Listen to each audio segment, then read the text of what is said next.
बेमौसम बरसात से फसलों को हुआ भारी नुकसान, यूपी विधानसभा में भी गूंजा मामला। सदन की कार्रवाई शुरू होते ही विरोधी दलों ने किसानों के मुद्दे को उठाया। बीएसपी ने कार्रवाई रोककर चर्चा कराने की मांग की और वॉकआउट किया तो बीजेपी विधायकों ने वेल में उतरकर विरोध दर्ज कराया। इस मुद्दे पे हुए हंगामे की वजह से विधानसभा की कार्रवाई को 10 मिनट के लिए स्थगित भी करना पड़ा। सही मायने में सरकार को इस पर अत्यंत गंभीर और संवेदनशील होकर के तात्कालिक प्रभाव से किसानों को राहत पहुंचाने का काम करना चाहिए। रविवार को हुई बारिश और ओलों की वजह से यूपी की फसलों को भारी नुकसान हुआ है, जिससे गेहूं, सरसों और दलहनी फसलें बर्बाद होने की कगार पे हैं। उत्तर प्रदेश के अलग अलग हिस्सों में मार्च के महीने में हुई भारी बारिश और ओलावृष्टि से प्रभावित किसानों को मदद करने के लिए उत्तर प्रदेश के मुख्यमंत्री अखिलेश यादव ने बड़ा ऐलान किया है। मुख्यमंत्री अखिलेश यादव ने 200 करोड़ रुपए की धनराशि राज्य आकस्मिक निधि से निर्गत करने के निर्देश दिए हैं। साथ ही मुख्य सचिव आलोक रंजन को निर्देशित किया है कि 25 बड़े प्रभावित जिलों में वरिष्ठ अधिकारियों को भेजकर रिपोर्ट तलब की जाए। साथ ही साथ तमाम किसानों को मदद पहुंचाने के लिए जायद के बीज भी उपलब्ध कराए जाएं। मुख्यमंत्री ने भी निर्देशित किया है कि किसानों के साथ किसी भी तरह की जोर जबरदस्ती नहीं होगी। साथ ही राजस्व की वसूली पर भी रोक लगाई जाएगी। मुख्यमंत्री अखिलेश यादव ने भी कहा है कि केंद्र की सहायता से दोगुनी सहायता उत्तर प्रदेश सरकार की ओर से किसानों को दी जानी चाहिए। बेमौसम बारिश और ओलावृष्टि ने किसानों की कमर तोड़ दी है। साल भर की मेहनत पर पानी फेर दिया है। सुल्तानपुर में बारिश की फसल बर्बाद हो गई है। किसानों के सामने रोजी रोटी का संकट खड़ा हो गया है।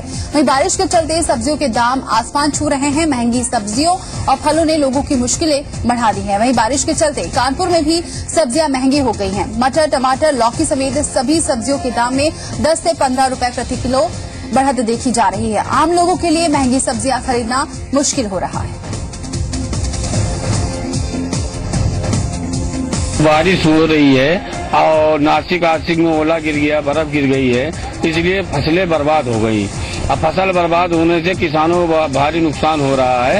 इसलिए सब्जी और फल जो बाहर से आने वाले हैं उस पर महंगाई और बढ़ सकती है। बुंदेलखंड के किसानों को बेमौसम बारिश और ओलावृष्टि ने पूरी तरह से बर्बादी की कगार पर लाकर खड़ा कर दिया है। ललितपुर जिले में देर रात हुई बारिश और ओलावृष्टि ने किसानों की तैयार खड़ी हुई फसल को भारी नुकसान पहुंचाया है, जिसके चलते पहले से ही कर्ज की मार झेल रहा किसान अब और भी दयनीय हालत में पहुंच गया है। परेशान किसानों ने आज सैकड़ों की तादाद में मुख्यालय पर पहुंचकर मुआवजे की मांग को लेकर प्रदर्शन किया। जी ओले गिरे, पानी में बरसे, पानी से पूरी फसल चौपट हो गई। कर्जा भी लाए थे, कहाँ से भरे बताओ? आप लोग बताओ कहाँ से भरे? हम बर्बाद हो चुके पूरी तरह से। ऐसे में उत्तर प्रदेश सरकार जल्द से जल्द किसानों को हुए नुकसान का आकलन कराकर उचित मुआवजा दिए जाने से ही किसानों को कुछ राहत पहुंचा सकती है। इलाहाबाद हाईकोर्ट के लखनऊ बेंच में यादव सिंह मामले की सुनवाई टल गई। सुनवाई अब 23 मार्च को होगी, जिसकी तारीख पहले 16 मार्च मुकर्रर की गई थी। पिछले महीने में जब सुनवाई हो रही थी उस समय भी राज्य सरकार का रुख यादव सिंह के मामले पर काफी नरम था।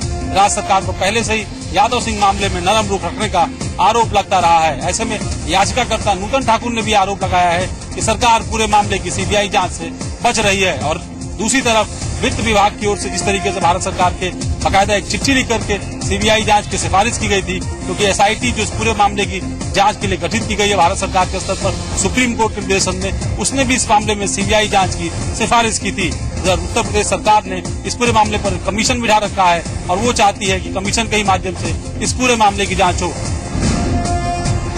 सरकार का रुख तो पिछली सुनवाई में ही स्पष्ट हो गया था, जब उन्होंने कहा था कि जुडिशियल कमीशन गठित कर दी गई है और अगर जुडिशियल कमीशन संस्तुति करेगी तब सीबीआई जांच कराने पे सरकार विचार करेगी, जो स्पष्ट करता है कि सरकार किसी भी तरीके से सीबीआई जांच कराने के पक्ष में नहीं है।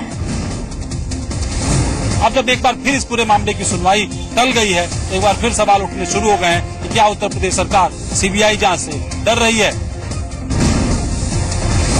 पिछले 1 साल में यूपी में हुए हैं 2 दंगे, ये मानना है यूपी सरकार का।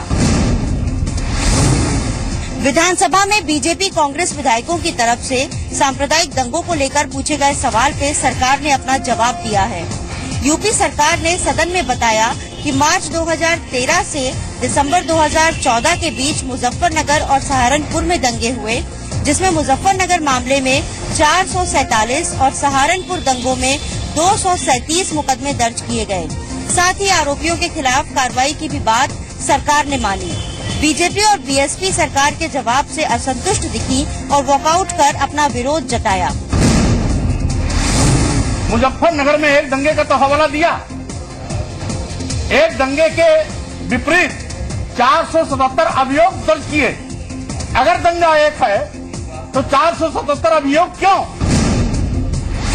बीएसपी ने आरोप लगाया कि जब सिर्फ 2 दंगे हुए थे तो इतने ज्यादा मामले क्यों दर्ज किए गए। तो वहीं बीजेपी का कहना था कि इस मामले में हाई लेवल जांच कमेटी बिठाकर जांच करानी चाहिए। कांग्रेस में कुछ बड़े फेरबदल जल्द हो सकते हैं। राज बब्बर को यूपी कांग्रेस का अध्यक्ष बनाया जा सकता है, साथ ही शीला दीक्षित को यूपी कांग्रेस का प्रभारी बनाया जा सकता है। इसके अलावा मोतीलाल वोरा की जगह अहमद पटेल को पार्टी का कोषाध्यक्ष बनाया जा सकता है। खबर है कि राहुल की इच्छा के मुताबिक ये बदलाव किए जाएंगे। दरअसल कांग्रेस यूपी में पार्टी को रिवाइवल करना चाहती है और इसी के मद्देनजर पार्टी ये एक्सपेरिमेंट कर रही है। इस एक्सपेरिमेंट के जरिए पार्टी यूपी में अपने आप को वापस लाने की कोशिश करेगी। कांग्रेस को लगता है कि संगठन में फेरबदल कर एक बार फिर से यूपी में खोया हुआ जनाधार वापस पाया जा सकता है।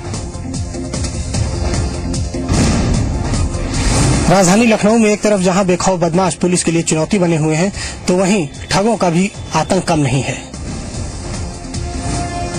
हजरतगंज इलाके में कल अहमदाबाद से एक दंपत्ति और एक महिला को बुलाकर ठगों ने अपनी ठगी का शिकार बनाया। जर्मनी में नौकरी दिलाने के नाम पर एक ठग चार्ल्स, जिसका नाम बताया जा रहा है, उसने एक दंपत्ति और एक महिला को एक होटल में ठहराया और उनकी खूब आवभगत की। उसने इन दोनों परिवारों को जर्मनी में नौकरी दिलाने का झांसा दिया और इनके खाने में नशीला पदार्थ मिला दिया और इनको बेहोश कर इनसे करीब 8 लाख रुपए लूट लिए। होश में आने पर दंपत्ति ने पुलिस को इस बात की शिकायत की, जिसके बाद मौके पर पहुंची पुलिस छानबीन में जुट गई है। जालसाज ठग अभी भी पुलिस की पकड़ से दूर है और अब देखना होगा कि पुलिस इस जालसाज को कब अरेस्ट करती है। नोएडा में प्रीमियम बिल्डर पर धोखाधड़ी का मुकदमा दर्ज कराया गया है। पीड़ित का आरोप है कि प्रीमियम बिल्डर के मालिक तरुण और वाइस प्रेसिडेंट लक्ष्मी राज ने उनके साथ धोखाधड़ी की है। पीड़ित का आरोप ये भी है कि वो अपनी दुकानों की बुकिंग कराने के नाम पर जो बिल्डर ने उनसे पैसे की ठगी की थी, ना तो बिल्डर द्वारा पैसा वापस दिया गया और न ही दुकानें दी गयी, जिसके बाद पीड़ित दीपक लगातार पुलिस अधिकारियों, प्राधिकरण और बिल्डर के चक्कर लगाता रहा। बावजूद उसके कोई कार्रवाई न होने पर पीड़ित ने कोर्ट की शरण ली और कोर्ट के आदेश पर प्रीमियम बिल्डर के डायरेक्टर और वाइस प्रेसिडेंट के खिलाफ जालसाजी की धाराओं में मुकदमा दर्ज हो गया है। इसमें वादी दीपक कुमार ने प्रीमियम प्रोजेक्ट लिमिटेड के डायरेक्टर और वाइस प्रेसिडेंट पर आरोप लगाए हैं कि उन्होंने धोखाधड़ी करके जो उनके प्रोजेक्ट्स में दुकानों के अलॉटमेंट में उन्होंने प्रार्थी के साथ धोखाधड़ी की है। वहाँ दर्ज कर लिया गया है और अभी इसकी विवेचना चल रही है। पुलिस अधिकारियों की माने तो मामला दर्ज कर जांच की जा रही है और आरोपियों की जल्दी गिरफ्तारी की जाएगी। आजमगढ़ में एक नवविवाहिता के साथ 2 सगे भाइयों ने एमएस बनाकर 1 महीने तक गैंगरेप किया। आजमगढ़ जिले के अरोला थाना क्षेत्र के सम्मोपुर गहजी गांव में ब्याह कर आए एक नवविवाहिता को गांव के ही 2 युवकों ने उस समय अपने हवस का शिकार बनाया जब वो शौच के लिए गई हुई थी। यही नहीं, दबंग युवकों ने पीड़िता का एमएस भी बनाया और महीनों तक धमकी देकर उसके साथ बलात्कार करते रहे। दोनों जो रिश्ते में भाई हैं, पीड़िता को जब स्थानीय पुलिस से न्याय नहीं मिला तो मजबूर होकर वह अपने परिजनों के साथ पुलिस अधीक्षक से मिलकर न्याय की गुहार लगाई। मीडिया के पहुंच जाने से घबराई पुलिस ने अपराधियों पर कार्रवाई करने के बजाय पीड़िता के परिजनों को सलाह दिया कि इस मामले को मीडिया में न ले जाएं, जिसकी क्लिप जी संगम के पास है। हमको समझा रहे थे कि मीडिया के पास मत जाओ, मीडिया तो कुछ नहीं करेगी क्यों तुम्हारा बदनामी होगा। उनको बदनामी तो मेरा तो हो गया, पूरा गाँव, पूरा खेल, पूरा समाज सब जान गया जो तुम्हें क्या थी मीडिया से। और फोटो झिलंगू के साथ शारीरिक संबंध बनाते समय अवनीश अपने मोबाइल से फोटो निकाल करके वही फोटो मुझे बार बार दिखा के धमकी देने लगे। मैं ससुराल वालों को दिखा करके और सबको तुम्हारी बेइज्जती करूंगा। पुलिस अधीक्षक ने थाना जज को मुकदमा दर्ज कर दोषियों के ऊपर कार्रवाई करने का तुरंत निर्देश दिया। नोएडा की थाना सेक्टर 24 पुलिस ने स्मैक तस्कर को गिरफ्तार कर उसके कब्जे से करीब 75 लाख की स्मैक बरामद की है। नोएडा पुलिस का दावा है कि सुनील नाम का तस्कर पिछले काफी समय से बॉम्बे और दिल्ली एनसीआर में सक्रिय था और लगातार हाई प्रोफाइल पार्टियों में इस स्मैक की सप्लाई किया करता था। पुलिस ने सुनील का ये भी खुलासा किया है कि उसके पिता, उसकी मां और उसका भाई भी इस कारोबार में लिप्त हैं, जो पहले भी कई बार जेल जा चुके हैं। और सुनील का नेटवर्क काफी बड़ी हाई प्रोफाइल पार्टियों में है, जहां पर वो लगातार स्मैक की तस्करी कर रहा है और आज से पहले भी कई बार जेल जा चुका है।